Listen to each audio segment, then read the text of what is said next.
الحمد لله وكفى وسلام على عباده الذين اصطفى أما بعد فأعوذ بالله من الشيطان الرجيم بسم الله الرحمن الرحيم يا أيها الذين آمنوا لا تخونوا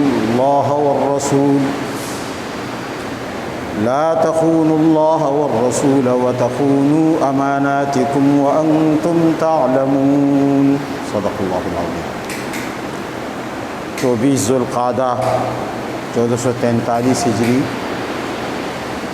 24 جون 2022 کو آج ہم اور آپ جامعہ ربانیہ کراچی میں جمعۃ المبارک کے حوالے سے جمع ہیں۔ جو آیت کریمہ میں نے تلاوت کی ہے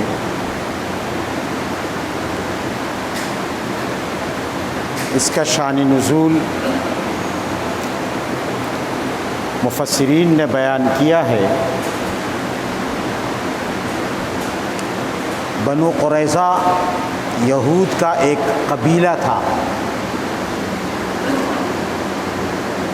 مدینہ منورہ اور اس کے ارد گرد یہود کی مختلف قومیں آباد تھیں۔ مدینہ کے اندر بنو قینقاع ان کا ایک قبیلہ تھا۔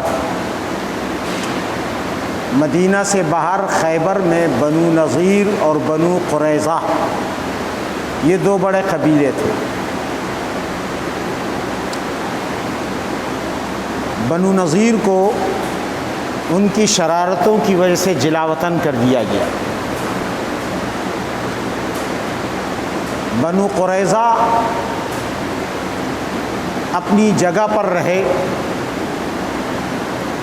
لیکن اپنی فطری شرارتوں سے وہ بھی باز نہ آئے۔ معاہدے کی خلاف ورزی کی جس پر نبی علیہ الصلاۃ والسلام نے مجاہدین کو ساتھ لے کر بنو قریظہ سے لڑنے کے لیے خیبر تشریف لے گئے اور ان کے قلعوں کا محاصرہ کر لیا چاروں طرف۔ یہود پریشان ہوئے کہ قلعوں سے باہر نہیں آ سکتے تھے، نہ کوئی ان کے پاس جا سکتا تھا۔ اللہ کے نبی نے اور صحابہ کرام نے مکمل محاصرہ کیا تھا۔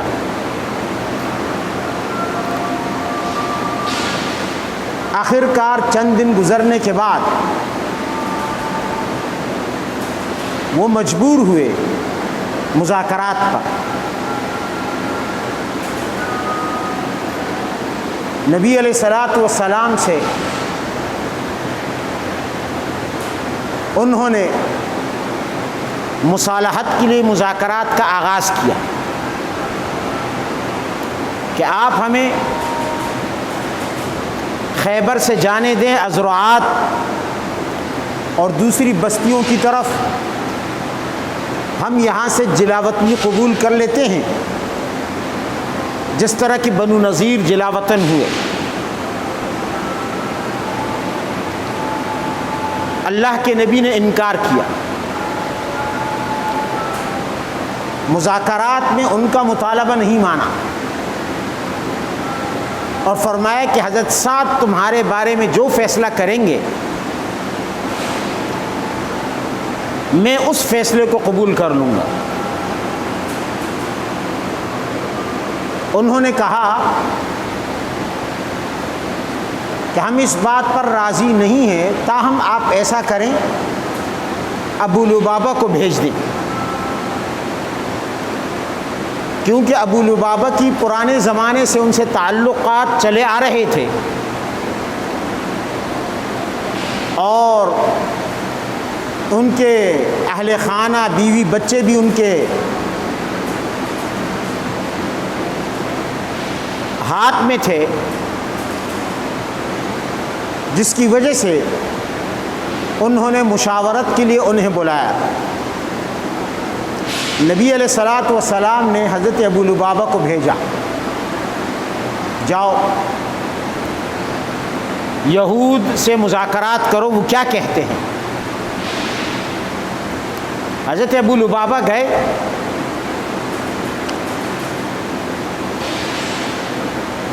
مذاکرات شروع ہوئے۔ یہود نے کہا کہ اللہ کے رسول نے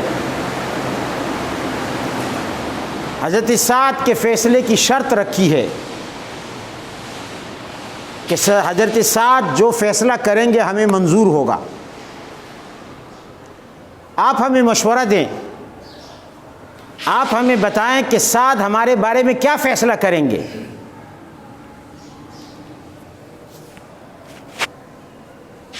ابو لبابہ نے زبان سے تو کچھ نہ کہا، گردن کی طرف اشارہ کر کے انگلی سے کہا کہ تمہیں ذبح کریں گے، تمہیں ذبح کریں گے۔ ان کا فیصلہ یہی ہوگا کہ تمہیں جانوروں کی طرح لٹا لٹا کر ایک ایک کو ذبح کیا جائے۔ ابو لبابہ نے یہ بات زبان سے نکال تو لی، لیکن چونکہ مخلص تھے، منافق نہیں تھے اور حساس ذہن رکھتے تھے، غافل بھی نہیں تھے، ایک دم احساس ہوا کہ یہ تو میں نے راز افشا کر دیا اللہ کے نبی کا اور مسلمانوں کا، اور یہ ہو گئی غداری، یہ تو خیانت ہو گئی۔ قبل از وقت راز افشا کرنا یہ میرے لیے درست نہیں تھا۔ وہاں سے فوراً پلٹ آئے اور سیدھا مسجد نبوی گئے، اور مسجد نبوی میں ایک ستون کے ساتھ رسیوں سے اپنے آپ کو باندھ لیا اور قسم کھائی، خدا کی قسم آج کے بعد ایک گھونٹ پانی نہیں پیوں گا، ایک نوالا کھانا نہیں کھاؤں گا۔ اسی طرح بندھے بندھے ستون کے ساتھ اپنے آپ کو قید کر کے بالآخر مر جاؤں گا، یا پھر اللہ تعالیٰ میری توبہ قبول کر لے، حتیٰ اموت او یتوب اللہ علیہ، یا تو میں مر جاؤں۔ یہ میں اپنے آپ کو سزا دے رہا ہوں کہ میں نے مسلمانوں سے غداری کی، ان کا راز افشا کیا، اور یا اللہ میری توبہ قبول کر لے۔ ایک دن گزرا، اللہ کے نبی آتے کچھ نہ کہتے، صحابہ آتے باجماعت نماز ہوتی چلے جاتے۔ دوسرا دن گزرا، پانچوں نمازوں میں صحابہ کرام نبی علیہ السلام کے پیچھے نماز پڑھتے۔ ابو لبابہ بھی نماز کے وقت اپنے آپ کو کھول لیتے یا کوئی کھول لیتا، اور اس کے بعد پھر اپنے آپ کو بندھوا لیتے۔ دوسرا دن گزرا، ایک نوالا نہیں چکھا، ایک گھونٹ نہیں چکھا، بھوک ہڑتال کر دی۔ تیسرا دن گزرا، چوتھا دن گزرا، پانچواں دن گزرا، ایک ہفتہ گزر گیا، 7 دن گزر گئے۔ بالآخر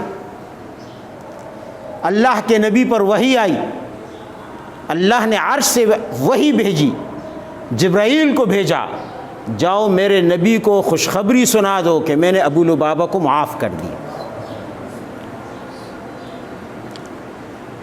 7 دن کے بعد حضرت ابو جب آئے تو دیکھا وہ بے ہوش ہو چکے تھے، ظاہر ہے کچھ کھایا پیا نہیں، بے ہوشی کی حالت۔ تو ان کو یہ خوشخبری دی گئی، مبارک ہو اللہ تعالیٰ نے آپ کی توبہ قبول کر لی، اب آپ آزاد ہو جائیں۔ فرمایا ہرگز نہیں، میں قطعاً رسیوں سے اپنے آپ کو نہیں کھلواؤں گا جب تک کہ اللہ کے نبی خود تشریف لا کر اپنے مبارک ہاتھوں سے میری رسیاں نہ کھولوا دیں. جب تک وہ نہ کھولیں گے اپنے آپ کو میں آزاد نہیں کروں گا. اللہ کے نبی آئے اور ابو لبابہ کو مبارکباد دیتے ہوئے آپ کی رسیاں کھولی. حضرت ابو لبابہ نے فرمایا اللہ کے نبی، اللہ نے میری توبہ قبول کر لی، اس کے شکریہ میں اپنے ملک اور اپنے قوم اور اپنے علاقے کو چھوڑ رہا ہوں، کیونکہ ان کی وجہ سے، بیوی اور بچوں کی وجہ سے مجھ سے یہ کوتاہی ہوئی، تو میں ہجرت کروں گا. دوسرا، میں اپنا پورا مال اللہ کے راستے میں صدقہ کروں گا شکریہ کے طور پر. اللہ کے نبی نے فرمایا نہ، صرف تہائی مال اللہ کے راستے میں صدقہ کر لینا. اللہ نے اس پر یہ آیتیں اتاری کہ ابو لبابہ نے تو غلطی سے ان کے منہ سے یہ بات نکل گئی اور پھر انہیں فوراً احساس ہوا، تنبیہ ہوئی، متنبہ ہوئے اپنی ذات پر. لیکن ہر انسان تو ایسا نہیں ہوتا، حساس ذہن رکھنے والا. لہذا قانون جاری کر دیا، یا ایھا الذین آمنوا لا تخونوا اللہ والرسول وتخونوا اماناتکم وانتم تعلمون. ایمان والو، قیامت تک کے لیے تم پر حرام کر دیا گیا ہے کہ تم اللہ اور اس کے رسول سے غداری اور خیانت کرو. قطعاً جائز نہیں ہے. اسی طرح اہل ایمان سے غداری اور خیانت جائز نہیں ہے. حالانکہ تم جانتے ہو کہ یہ کتنا بڑا جرم ہے، یہ کتنا بڑا گناہ ہے.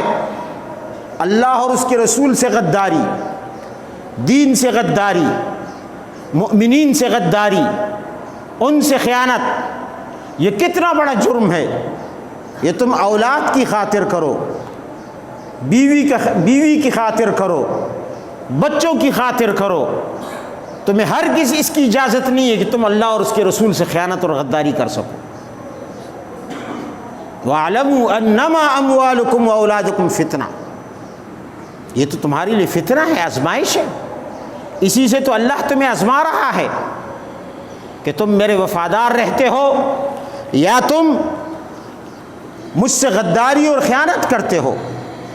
مفسرین نے، امام بیضاوی رحمہ اللہ نے اس آیت کی تفسیر میں لکھا کہ خیانت کیا ہے، اللہ اور اس کے رسول سے غداری کیا ہے.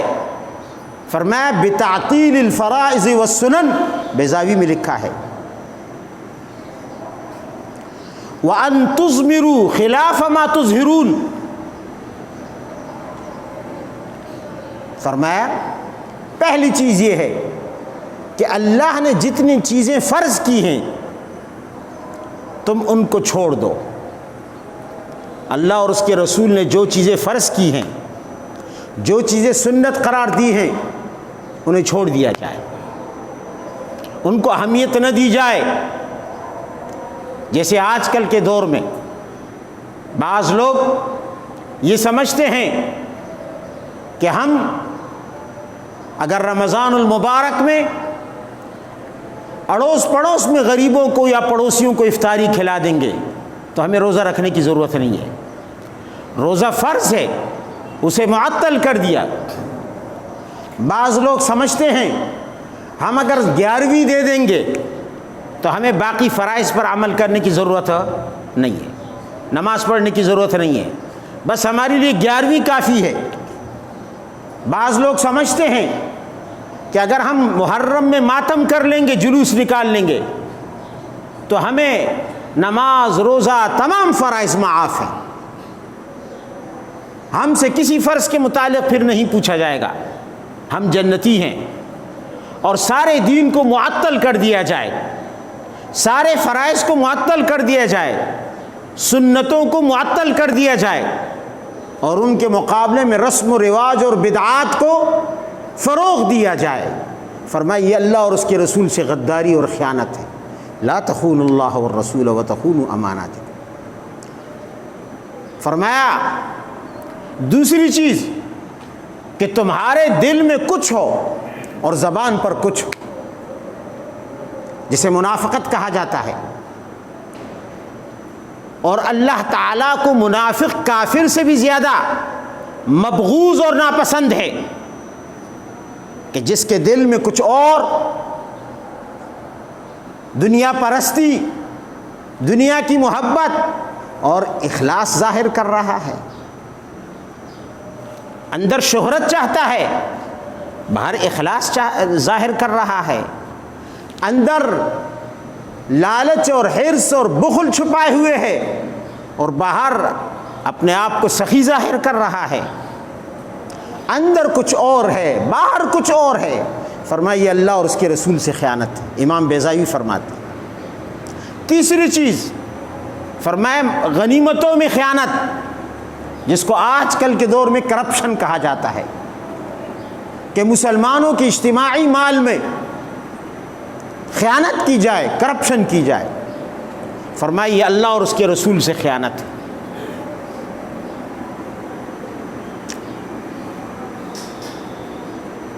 نبی علیہ السلام کا ایک غلام تھا، شہید ہوا کافروں کے ہاتھوں سے۔ کسی نے کہا ہنی اللہ الشہادہ، اس کو شہادت مبارک۔ تو نبی علیہ الصلوۃ والسلام نے فرمایا تمہیں پتہ ہے اس نے ایک چادر چرائی تھی مال غنیمت میں سے، جو آج اس پر آگ بن کر بھڑک رہی ہے، تم شہادت کی مبارکباد دے رہی۔ جلدی سے ایک صاحب یہ بات سن کر گھر سے جوتوں کے تسمے لے کر آئے، جن سے جوتوں کو باندھا جاتا ہے، چھوٹے چھوٹے۔ کہنے لگا یا رسول اللہ، میں ان کو معمولی سمجھ کر گھر لے گیا، کیا یہ بھی جہنم کی آگ بن کر مجھ پر بھڑکیں گے؟ فرمایا ہاں، شراک او شراکان من نار، یہ تسمہ یا یہ دونوں تسمے یہ جہنم کی آگ بن کر تم پر بھڑکیں گے اور تم اس میں خاکستر ہو جاؤ گے۔ یہ تسمے یہ آگ کے تسمے ہیں۔ فرمایا لا تخونوا اللہ والرسول وتخونوا اماناتکم، سنتوں کو چھوڑ دینا، ان کی جگہ بدعات کو فروغ دینا۔ اللہ کے نبی نے فرمایا لا یأتی علی الناس زمان، ایک زمانہ آئے گا میری امت پر، ایک زمانہ آئے گا، ایک وقت، فرمایا تخلق فیہ السنہ کما یخلق الثوب علی الابدان، اس میں سنت ایسی پھٹی پرانی ہو جائے گی جیسے بدن پر کپڑا پرانا ہو جاتا ہے اور پھٹ جاتا ہے۔ وتحدث البدعہ، اور نئی نئی بدعتیں ایجاد ہوں گی۔ غور سے سننے کی حدیث ہے۔ فرمایا میری سنت پھٹی پرانی ہو جائے گی ان کپڑوں کی طرح جو جسموں پر پھٹ کر پرانے ہو جاتے ہیں، اور لوگ نئی نئی بدعات ایجاد کریں گے۔ اب ظاہر ہے پھٹی پرانی چیز کی طرف کس کا دل کرتا ہے؟ کوئی اسے قبول کرنے کے لیے تیار نہیں ہوتا۔ سنت تو پرانی ہے، 1400 سال پرانی، وہ پرانی ہو گئی، لوگوں کا دل بھر گیا، چھوڑ دیا اسے۔ بدعت نئی چیز آئی ہے، اور ہر نئی چیز کل جدید لذیذ، لوگ کہتے ہیں کہ ہر نئی چیز میٹھی ہوتی ہے، لوگوں کی دلچسپی ہوتی ہے، لوگ اس کی طرف لپکتے ہیں، اور پھر وہ چمک دمک والی ہو، نئی بھی ہو، چمک دمک والی بھی ہو، تو لوگ تو اس ظاہری چمک پر مر مٹتے ہیں۔ نبی علیہ الصلوۃ والسلام نے فرمایا وہ دور آئے گا، اگر اس دور میں، جس دور میں میری سنت پھٹی پرانی ہو چکی ہو اور نئی نئی بدعتیں چمک دمک کے ساتھ معاشرے میں وجود میں آ چکی ہوں، ایسے دور میں فمن اتبع سنتی صار غریبا وبقی وحیدا، پھر جو میری سنت کی تابعداری کرے گا وہ معاشرے میں اجنبی محسوس ہوگا۔ بھائی یہ کہاں سے آیا ہے؟ یہ کہاں سے آیا ہے؟ لوگوں کو عجیب لگے گا، اس لیے کہ سنت ترک ہو چکی ہوگی، لوگوں کے ذہن سے مٹ چکی ہوگی، لوگ اسے عجیب نظروں سے دیکھیں گے۔ فرمایا بقیہ وحیدہ، معاشرے میں وہ تنہا ہوگا، کوئی اس کا ساتھ دینے والا نہ ہوگا۔ اور پھر فرمایا وَمَنِ اتَّبَعَ بِدْعَةَ النَّاسِ، اور اگر کوئی شخص لوگوں کی ایجاد کردہ بدعت کو اپنا لے، اس پر تقریریں جھاڑے، اس کی حمایت میں بولے، لوگوں کو ترغیب دے، اس کے لیے جعلی فضائل وضع کرے، فرمایا کیا ہوگا؟ نتیجہ کیا ہوگا؟ لوگ لپک لپک کر آئیں گے، وجد 50 صاحباً او اکثر، لوگوں کا جم غفیر اس کے ارد گرد اکٹھا ہو جائے گا۔ نئی بات کر رہا ہے، اچھی تو لگ رہی ہے، کیسی مزیدار بات کر رہا ہے۔ لوگ یہ نہیں دیکھیں گے کہ یہ مزیدار بات جو ظاہر میں مزیدار ہے، اس پر چمک دمک کی قلعی لگی ہوئی ہے، اندر اس کے زہر چھپا ہوا ہے۔ فرمایا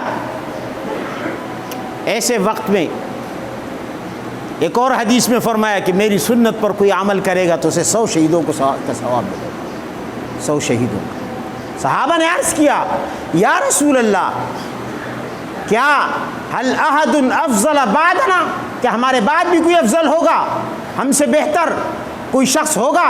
فرمایا بلا۔ فرمایا صحابہ عرض کرنے لگے اسی لیے کہ وہ آپ کو دیکھ کر، آپ کی زیارت کر کے مقام فضیلت حاصل کریں گے؟ فرمایا نہ، وہ مجھے دیکھ نہیں سکیں گے، میں تو دنیا سے چلا جاؤں گا۔ صحابہ نے عرض کیا فکیف یکونون، وہ کس قسم کے لوگ ہوں گے؟ منہم، جو دنیا میں رہتے ہوئے اجنبی ہوں گے، اس لیے کہ سنتوں کے پابند ہوں گے۔ نبی علیہ الصلوۃ والسلام نے فرمایا وہ کیسے زندگی گزاریں گے؟ کیف یعیشون؟ فرمایا کالدود فی الخل، جیسے سرکے کے اندر کیڑا ہوتا ہے، سرکہ کتنا تیز اور سخت ہوتا ہے، کوئی جاندار اس میں زندہ نہیں رہ سکتا، کیڑوں کو مار دیتا ہے۔ اگر کوئی کیڑا سرکے میں گر جائے اور وہ زندگی کی جدوجہد کرے، اسی طرح وہ انسان جو میری سنت پر کاربند ہوگا، وہ اس کیڑے کی طرح سرکے کے اندر اپنی بقا اور زندگی کی جدوجہد میں لگا ہوگا، اور سارا معاشرہ اس کی مخالفت پر اٹھ کھڑا ہوگا۔ تو میں عرض یہ کر رہا تھا کہ طویل حدیث ہے، پھر انشاءاللہ کسی وقت ذکر کروں گا۔ تو عرض کرنے کا مقصد یہ ہے کہ اللہ اور اس کے رسول سے خیانت فرائض میں بھی ہے اور سنتوں میں بھی ہے۔ ہم فرائض کو معطل کر دیں اور 11ویں اور ماتم کے پیچھے لگ کر اور چند رسموں کے پیچھے لگ کر یہ سمجھیں کہ ہمیں اب نماز کی بھی ضرورت نہیں، روزے کی بھی ضرورت نہیں، ہم نے 11ویں دے دی، ہم نے ماتم کر لیا، ہم نے فلاں کام کر لیا، ہم نے افطاری کھلا دی، اب ہمیں روزے اور نماز کی کیا ضرورت ہے، ہمیں کسی اور عمل کی کیا ضرورت ہے؟ اور سنت کے مقابلے میں بدعت ایجاد کر کے اس بدعت کے پیچھے لگ گئے۔ تو امام بیضائی فرماتے ہیں یہ اس آیت کا مصداق ہیں، لا تخونوا اللہ والرسول، ایمان والو اللہ اور اس کے رسول سے خیانت نہ کرنا۔ اللہ نے جو چیز فرض قرار دی ہے اسے اپنی زندگیوں میں لے آنا، اللہ نے جسے سنت قرار دیا ہے اسے اپنی زندگیوں میں لے آنا، اور فرض کے مقابلے میں گناہوں کو اور سنت کے مقابلے میں رسم و رواج اور بدعات کو ترک کر دینا، تب جا کے اللہ اور اس کے رسول سے وفاداری ہوگی۔ اللہ تعالی ہمیں ایسی خیانتوں سے بچنے کی توفیق عطا فرمائے۔ وآخر دعوانا ان الحمد للہ۔